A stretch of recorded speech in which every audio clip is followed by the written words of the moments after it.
Молодежь Якутии разработает свою стратегию развития республики до 2022 года.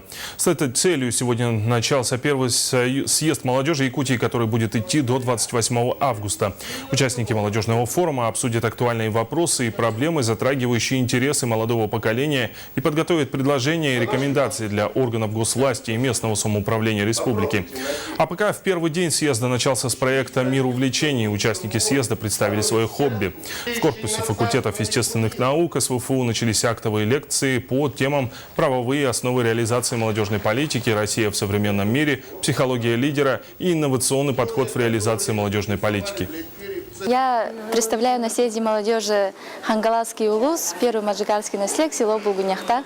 И сама я являюсь практически лидером со школьной скамьи. Во время школы занималась в самоуправлении школы, а потом во время студенчества уже активно работаю в сфере Министерства молодежи, молодежной политики. И я ожидаю от данного съезда то, что наберусь очень много опыта, потому что с утра для нас провели очень много интересных лекций. Приехали профессора из различных центральных вузов, рассказали о проблемах нашей России, и о лидерах, как нужно стать настоящим лидером.